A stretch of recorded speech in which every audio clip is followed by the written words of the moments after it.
This is the Boles of Life podcast. I'm Virginia. And I'm Tyler. As we've gone through life, we've learned something important. Life is messy. It gets complicated. But we've also learned that we can create tools to help us jump into the mess of life and make an adventure of it. Welcome to our messy adventures of faith, family, and food. Hey, good job. Yeah. Okay, we reversed it. We haven't done it backwards. Well, then I looked at the screen and I was like, oh, he said it wrong. It was on my name that you said wrong. Yes. Because you said your name. Yeah, I almost said Virginia just to be funny, but I've done that multiple times in the past, so it's not funny anymore. Yeah. It's fine. How you Cool. doing? I'm good. Yeah. Okay, awesome. I mean, obviously, for listeners, my voice is a little crackly. Which was me last week. Right. So we're just taking turns. Yeah. It's fine. It's not a big deal. Did you know that there is an app called Text with Jesus? No. Oh, gosh. No. Guess what you can do on the app Text with Jesus? Is this like that AOL Instant Messenger thing that was like where you could message Santa Claus and he would talk back to you? Essentially, yes. So it's Jesus, Mary, Joseph. They're all listed as the Holy Family. And then there's just a plethora of Bible characters. Okay. And so you can ask them all sorts of theological questions. And this AI responds in the voice of being them. Oh. So you could ask Jonah, how did it feel to be in the belly of a whale for 3 days? Or a big fish, as the Bible says. And it'll respond. Yeah. How do you feel about that? Because I got feelings. Excuse me. So I think that the thing that came up was if it doesn't have anything to pull from, how can it make an answer? Uh-huh. So like, does it make an answer if you were to ask that to Jonah? Does it make an answer for Jonah when there's nothing in the Bible that actually has him talking about Correct. that specifically? Yes. So I don't know if it runs off of ChatGPT's model. Most AI-related things do. But basically what you do is you say, okay, you're running off ChatGPT, but you're specifically focusing on these things. Learn it really well. Yeah.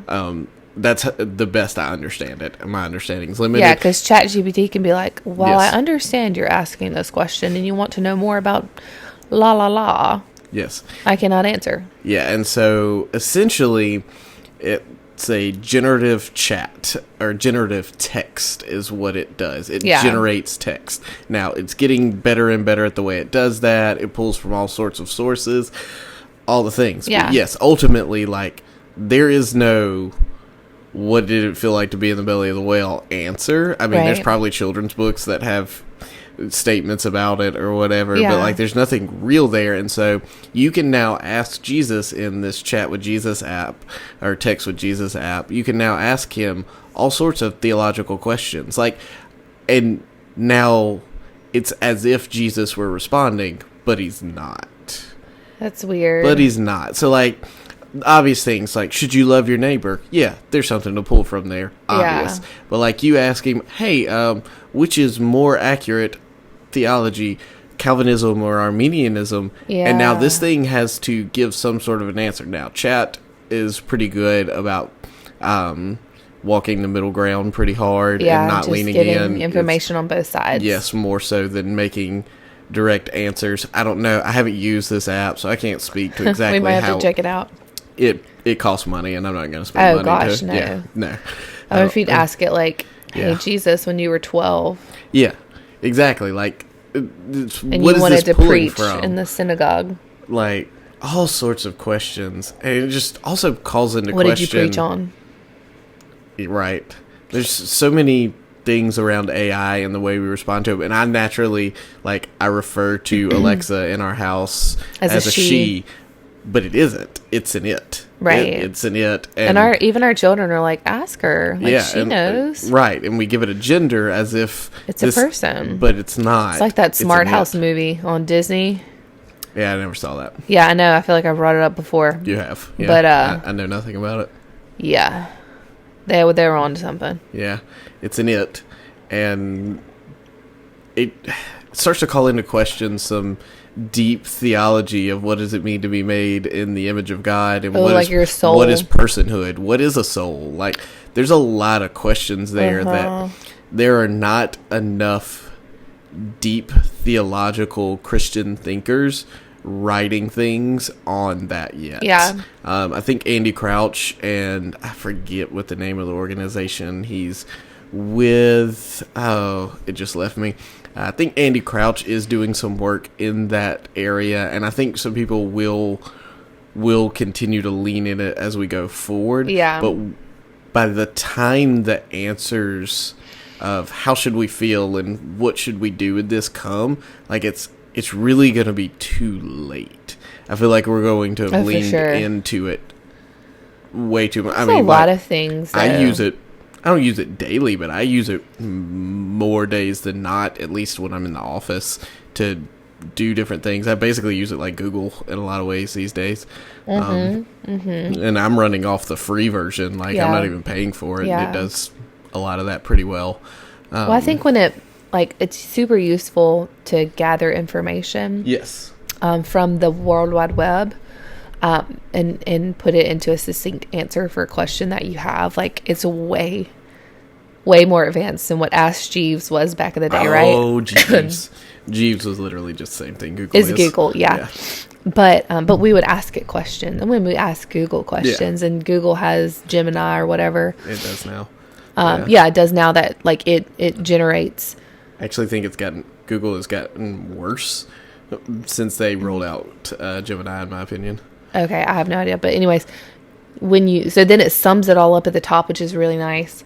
I think that's what it's useful for. I don't think it'll ever be useful and shouldn't be useful to mimic a person. Oh, but it is. It is. It already is doing those things. It's not useful. Oh, yeah. That's what I'm saying. It's not useful. It's not safe. It's not healthy. It's not We're smart. Getting further off of where I was leading us somewhat with this, but, like, there are already documented cases of teenagers who have taken their lives because they fell in love with a chatbot, essentially, and came to recognize in what they had done that the person they were in love with wasn't a person, and they didn't want to be alive anymore. That's intense. Yeah. But where were you going with this? So it's just leaning into the fact that theology is important. Yeah. Our thoughts. First of all, do you know what theology means? It's the study of God. It's the study of God. It's ology is the study of, and theo being God in Greek, Latin. I think it's Greek. Yeah. Pretty sure it's Greek. I took that. I should know it. You should know. You have Greek words on your tattoo. I do have Greek words on my arm. Tatted on your arm. It's true. But yeah, it's the study of God, and so. The study of God, what we think about when we think about God, is the most important thing about you. That's a quote, and I can't remember who from right now. I do think it's important. I think that, people have their thoughts about God, but they have their thoughts about God and their opinions about how God's rule and order is supposed to, and design is supposed to be. They have these opinions and thoughts about God, but they don't actually have a strong foundation of who they believe God is. And it's like, if you would go back and say, like, what you actually believe about who God is, then I feel like your opinions and your thoughts on his order and his rule would probably shift. And it would probably, sometimes people would go all the way back to say, well, like, he's not the creator. Or if it's like, if you do believe he is the creator, then his design is perfect. Right. And therefore anything that we do outside of his design is not perfect. And I was having this conversation in my head when I was laying down earlier. Just like thinking through this, so random that we're talking about it now, but if your sin or something that you believe about your life is, if you're offended by God's rule over that thing in your life that you're doing against his design, then what you believe about God actually matters, because or who you believe God is actually matters, because if you somewhat believe he's creator of the earth, if you somewhat believe he's a God, divine being, or deity or whatever, like, then then his rule should matter. But if it doesn't matter, then do you really think that he's creator? If it rubs up against you so much that you can't accept it, do you actually think he's creator of the universe? Yep. Exactly. So, over the next 8 episodes at least, possibly more, depending on how some of these go, we're going to be discussing a book called Devotional Doctrine. For you guys who are watching the video on YouTube, it's this little green book right here, Devotional Doctrine. You can search Devotional Doctrine, and you can buy a hard copy of it off Amazon. It's like 30-something bucks for this itty-bitty tiny book, because it was a really limited run, and no one actually keeps it. It was mostly a freebie alongside some Bible study curriculum, I think is how it ended up in my hands several years ago. And so we don't recommend you go spend $30 on a little bitty tiny book. Instead, it's actually just a free PDF out there on the internet these days. So we're going to link that in the show notes for you guys, so you can be along with us. It's legally out there for free. Yes. Okay. Just make sure we make that clear. Publishing company, or not publishing. Yeah, publishing company has it on one of their sites. That is cool. Yes. I wonder why. Because it was meant to support a Bible study series for a short time, and so if you're buying one, you're not really buying like you don't buy it from the publisher. You're like buying it a secondhand book. Yeah, at this point, a past market buy or something like that. Is this some sort of term? You're using a term, I don't know. So you can get a free PDF, legally free PDF version of the Devotional Doctrine book online. Yeah, so it's Devotional Doctrine by Aaron Armstrong. Actually know nothing about Aaron. I probably should have looked him up beforehand, but I didn't. That's okay. He's connected with Lifeway and the Gospel Coalition, so usually trustworthy in those worlds. Yeah. Also, I've read the book, and it's all solid. When did you read it? First time I read it 3 years ago. Okay, yeah. Something like that. I have not read it. You have not? I've not let you read it because I wanted us to have tonight's conversation a little bit beforehand. Yeah. And so for kind of the purposes of this conversation, as we're digging into it, the point of the book is to bridge the gap between knowledge about God and being able to delight in God, of letting your knowledge of God, your study of God, help you delight in Him further. Yeah. And that's kind of the overall goal. And so we're kind of like asking the question, I guess, in this episode of what's the purpose of theology in our Christian life as followers of Jesus.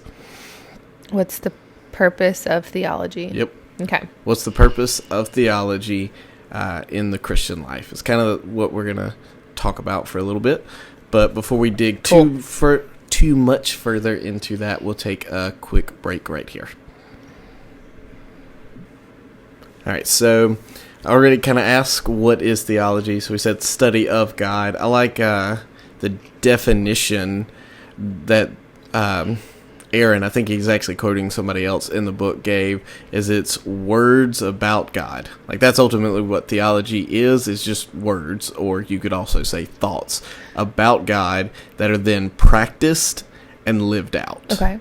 So it's what we believe in God informing how we live as a person. And that was kind of what you were getting in right there at the top of, like, if you, as you're living, if what you think about God versus how you live kind of start to rub up against each other, then the question becomes, well, all right, are we going to bend the way we live to start to more closely align with what God says, or do we have such a negative view of this God and what He wants out of the world that we actually think what He wants is unjust, and thus we're going to continue to live our way? Because that's really what it boils down to, is like, okay, if I'm actively, knowledgeably choosing to do the opposite of what I've heard that God says is the way we live, then what I'm saying is I am choosing, or I am believing that what God says is wrong. Yeah. And it's like, not only is it wrong, like, He is making an unjust choice. Yeah. And so it's... Go. I've struggled with that because it's like, how do we think? I'm actually reading through Job, and we're not even to the point yet. where God's like, where were you? Yep. Where were you when I told the sun where to, set or whatever? Where were you? And, I told the ocean how far. I don't know if that's actually what it says, but there's something about a lion in there, I think. Yeah, I can't remember. Definitely about Leviathan. Like I said, I'm not actually to that point yet in the book, but no, I think you have to wrestle with that. If you say you believe in who God is as creator and sustainer of the universe, then do you actually believe what he says is true, that his design is true and right and perfect? And you have to make that choice. This is what I was getting at. Like, how merciful is God that he gives us a choice, But then again, it's like, you want to choose the right thing, right? Yeah. But like, you kind of have that option, I guess, to make the choice, but you can choose wrong. Yeah, absolutely. Yeah, and then you get to follow the questions of, well, then why did God give us a choice? Why did he put a tree of Tov and Ra, of good and bad in the garden? And that's a good question. Yeah, there's a lot of questions there, and theology helps us frame that. It helps us start to go, okay, well, number one, what I think about God frames the way I'm asking these questions. Yeah. And number two, it helps me as I even study into Scripture to frame how I'm going to read it. Because, I can read the same passage as the person sitting next to me, but depending on our thoughts on God, we may read it very differently. Yeah. And obviously, we have to be careful, too, like, saying things like, well, I would do it this way, or I would handle it this way. And that's, again, where it's like a sobering question of, like, did you create anything that, like the earth? Did you create the world? Did you spit out the ever-expanding universe that God said, go? Yeah. And he didn't say stop, and so it seems to still be going, as best we can tell. Right. So, you can't put your person on God. Yep. Whether it's God the Father or some other God that you might think of, you can't. We're human. Yeah. We're not gods. Yeah. We're God. Yeah. Typically when you come to and these are some of his categories in the book, you come to people and you start talking about theology.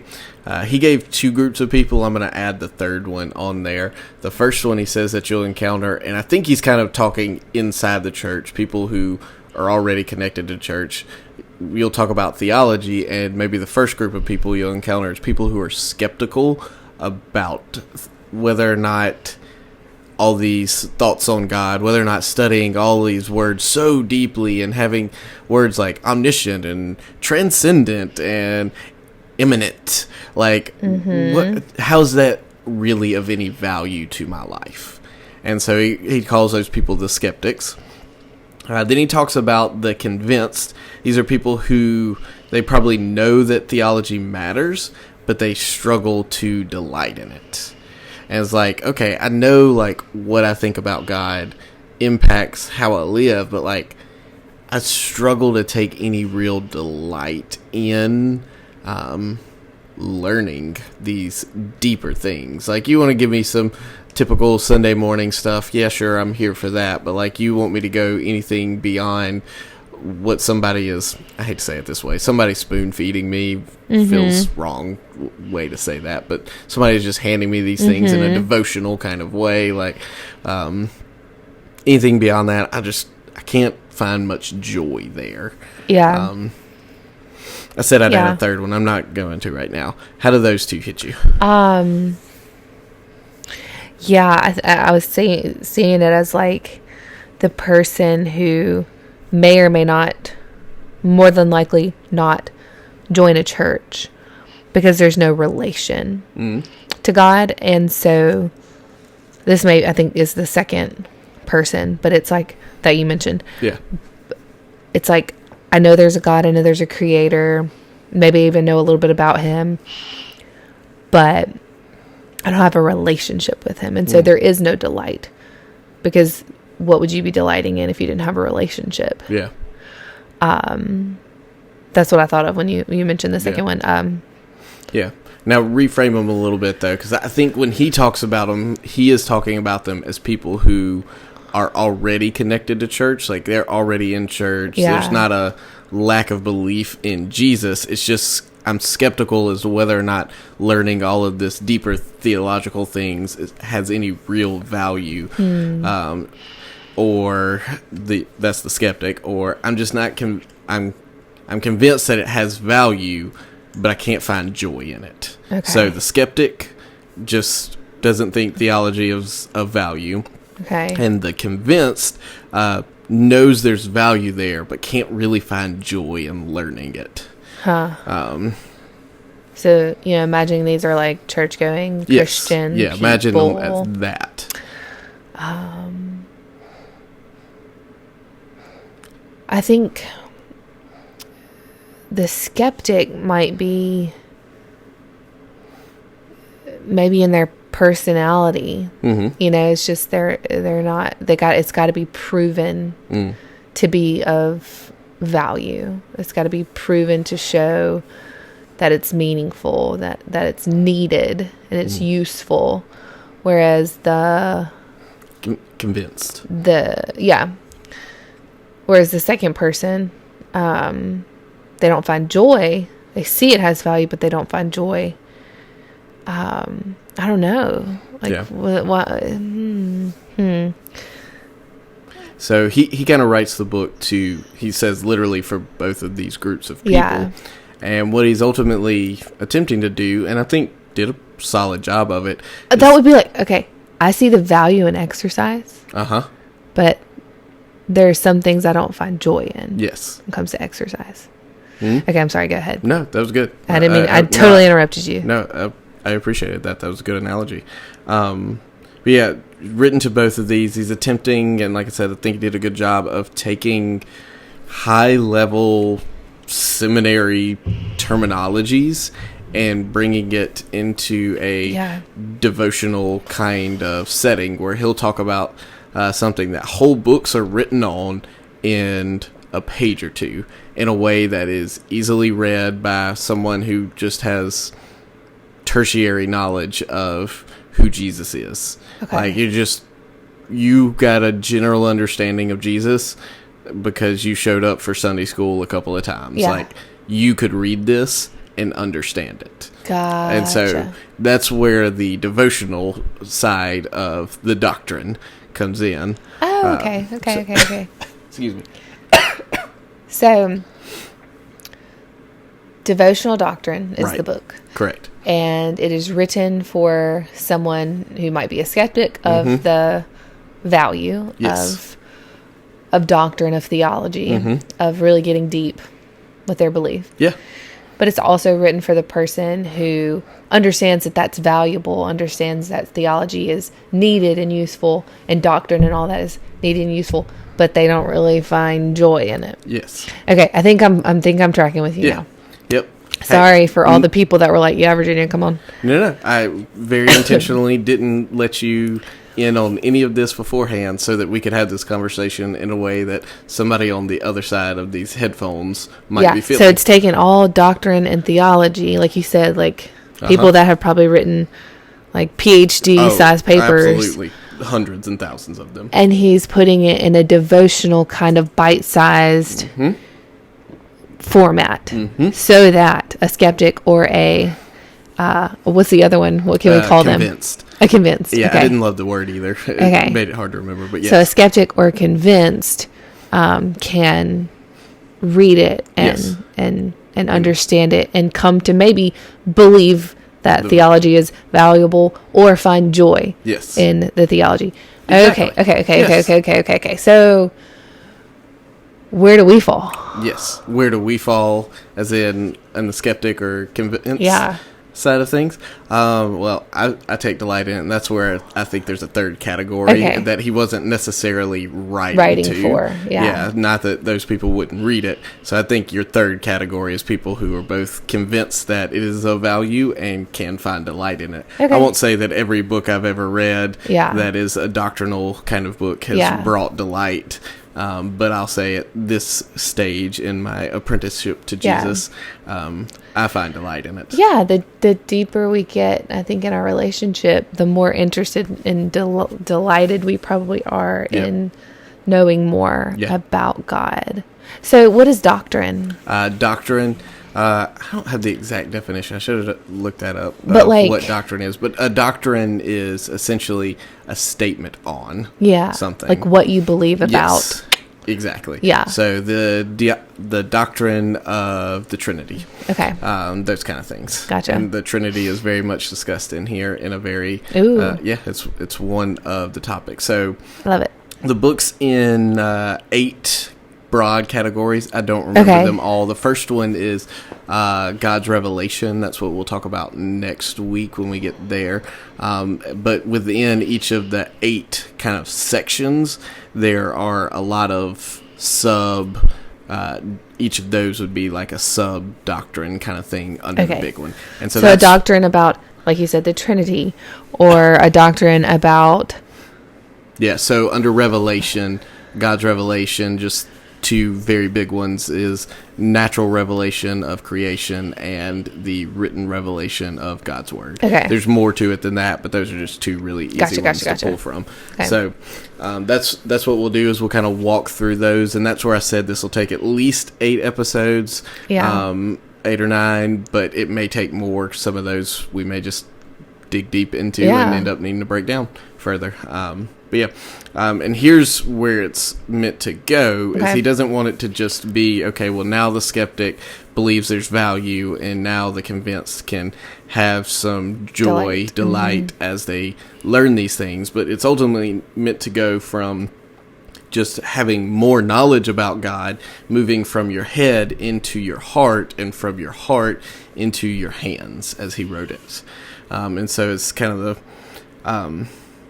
ultimately, his goal is to see how, as it moves from our head to our heart to our hands, that doctrine, our understanding, our theology, our knowledge of God drives how we live, and that we start to live more and more in the ways of that doctrine. Yeah, love it. All right, let's do a thought experiment. There's a really popular song. We sing it at our church all the time. There's nothing that our God can't do. Is that true? I know what they're saying in the song. There's nothing that our God can't do. What they mean when they say it in the song is there's nothing that our God won't do to show us his love. Prison, like he's totally capable of breaking down all of these things that are ruining your life. Whatever. That's what the song says. But is it true that there's nothing that God can do? There's nothing that he can't do. I've always been told that he can't exist with sin. Yeah. More specifically, which is, he can't exist in the presence of sin. Yes, that's what you're referring to. Yeah. And also God cannot sin. So that's a thing God can't do. He can't sin. There are actually lots of things logically God can't do. We're just going to talk about sin for a second. So if God cannot sin, that means God cannot lie.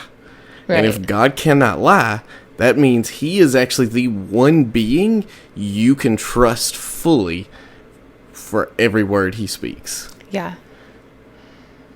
Tell me that doesn't impact how you now view God. Right. It's like, okay, now this study of God that we just did in 10 seconds, if even that long, like, it just changed a little bit of, like, as you think about God, it's like, oh, God can't sin. Yeah. Like, he's not going, nothing he does is sin. Right.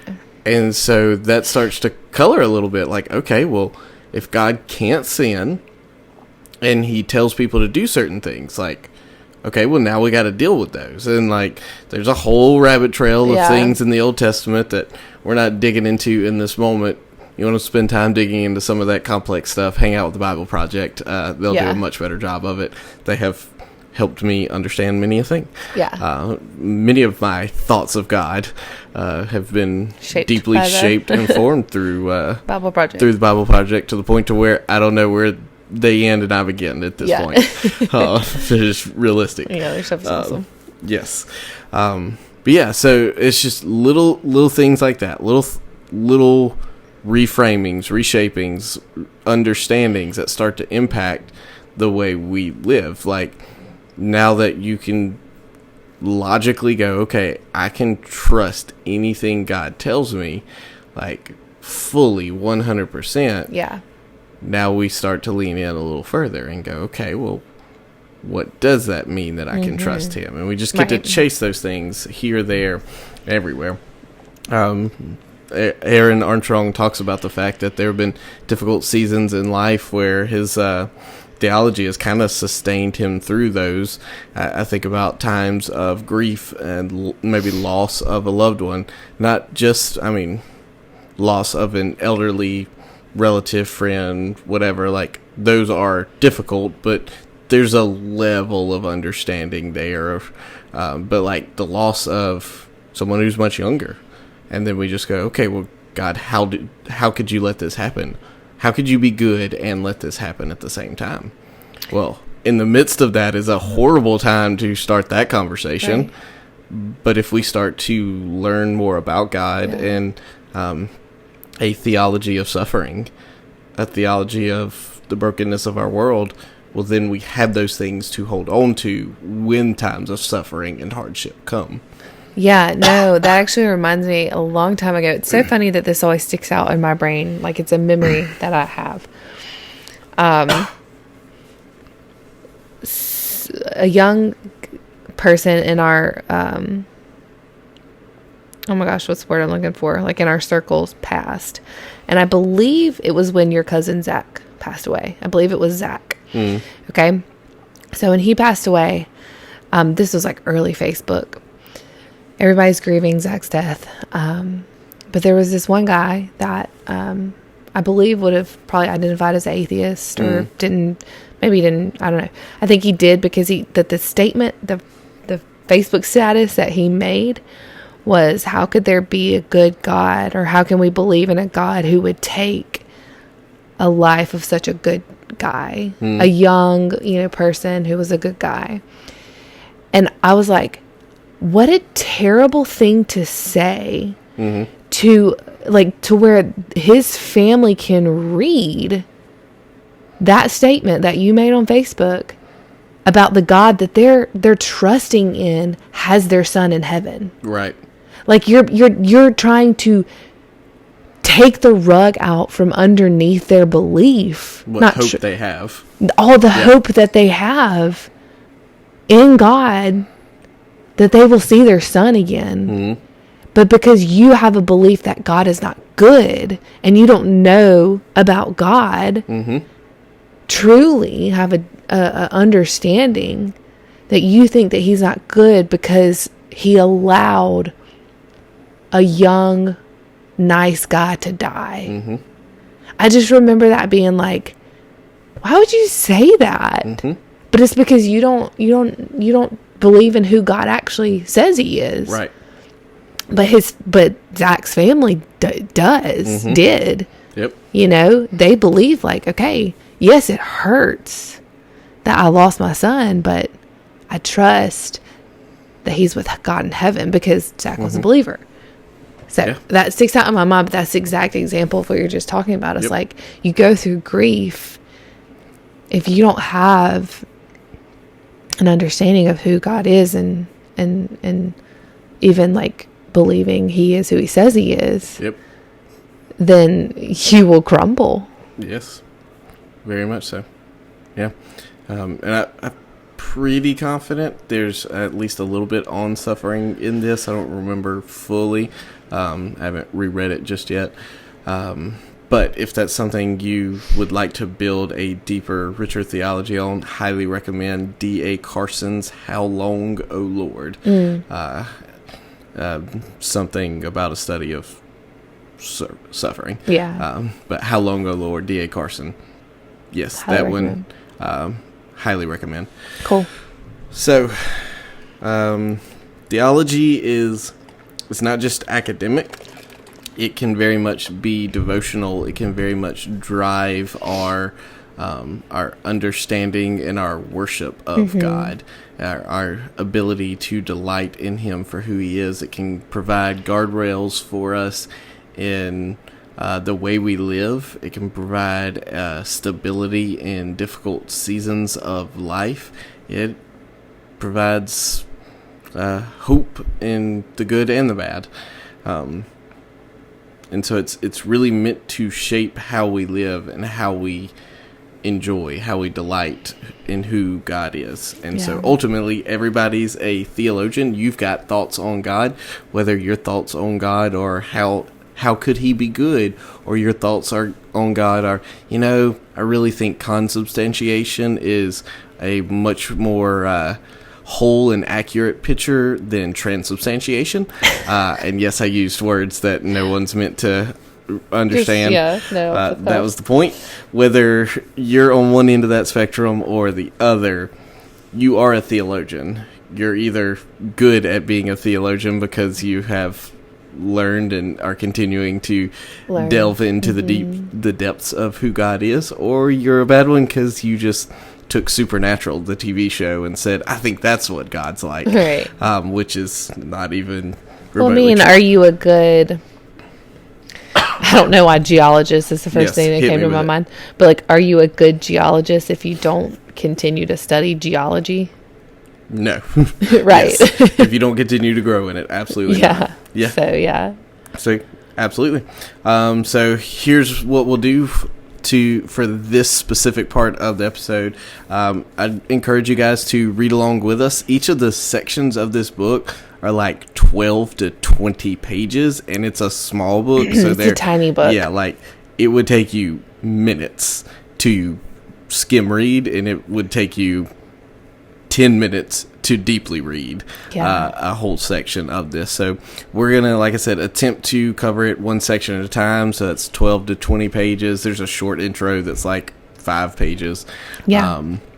Read this along with us. We'll have that linked down in the show notes, and then we'll come and hang out. And we'd love any questions or thoughts you guys have. Drop those on socials, in emails, or in ratings, reviews, and all those kinds of things. But Virginia, what? Do you have a quick and easy recipe for us? No. I never come prepared. I do know that. Give me just a second. What's something I've made recently that's really yummy? I struggle to remember what you have and haven't talked about on the podcast. Yeah. Have we talked about chili? Made that recently. I think we did. Yeah, I think you did too. What about roast? That's a good one. That one's coming up. Always love good roast. Yeah, I think I'll do that one. Hit me with it. Okay, so you need a good chunk of meat. Yes. And I never know what it's supposed to be called. A rump roast. Or a chuck roast. I don't know. I have no idea. This is the part where I'm like, I need to know these things. And I'm a terrible, not really, but I'm a terrible dietitian if I don't know them. No. But you need to get a good meat roast, beef. And this is going to be Mississippi roast. Yeah. Most people probably know this. And they're like, okay, Virginia, that's not No, new. hit me with it. But it's crock pot recipe, so quick and easy. And this is where I differ on the Mississippi roast recipe. So I do all the Mississippi roast things. You get the au jus gravy mix. You get the ranch dressing mix. And I like to use the whole stick of butter. You can use a half stick or a whole stick, whatever. And the pepperoncinis. I don't know how to say that. Pepperoncinis, I think is how you say it, yeah. Or pepperoncinis. I don't know if I'm ever saying that right. So you put all of those things on top of the roast in the crock pot. You don't have to put any juice in there. I pour a little bit of the pepperoni juice, but you throw a few pepperonis in there. You get like 1 jar. You don't even have to use the whole jar, I don't think. You use like half a jar, depending on how big your jar is. Use it. Go for it. The whole packets of both of the au jus and the ranch. Like I said, half to a whole stick of butter. This is where I differ. I like to go ahead and add the potatoes and the carrots and the onions. Mississippi roast does not have that in the recipe. Okay. But if you like a traditional roast with your potatoes, onions, and carrots, then I'm going to mix that in with my Mississippi roast and cook that all together. So this is a Virginia roast? Yeah. You're welcome. Thanks. I don't even know why it's coined from Mississippi. I bet people in Alabama call it Alabama roast. No. Like there was an Oklahoma influencer I followed, and she did Mississippi roast and Mississippi chicken. So no, it's like a thing. Yeah. Mississippi is not just the land in between Alabama and Louisiana. We make bark root beer. Does anyone know that reference? The Weatherman. Yeah. We were like the land mass. Yeah. Yeah. Which is the land mass between Alabama and Louisiana. But anyways, that's the Mississippi roast recipe. And obviously, if you don't do like the potatoes and all that in it, you serve it with mashed potatoes. Duh. Or rice. Yeah. Also delicious. I love it. Yeah. Thanks for roasting it up with us. Yeah. We hope you're excited to talk theology with us in a down-to-earth devotional kind of way that feels like you can actually relate to it and you don't have to read a big, thick, systematic theology book. Right. Some of those are pretty intense. Instead, we're just going to have some fun and talk about how learning theology can help us delight in God. Yeah.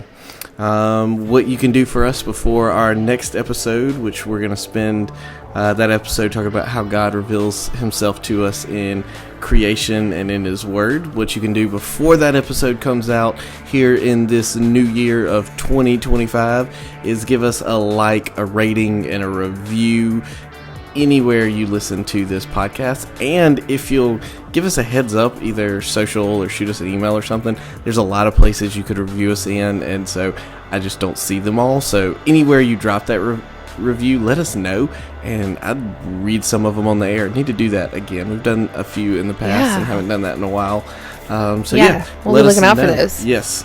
And while you're liking, rating, reviewing, make sure you subscribe to the podcast so you never miss it. It automatically will just pop up in your podcast app, and then share that podcast with a friend, because that's how people learn about us, is you tell word them. of mouth, please. Good old classic word of mouth. We appreciate your support. Yes, we do. Thanks for joining us on the podcasting journey. We'll see you guys again soon.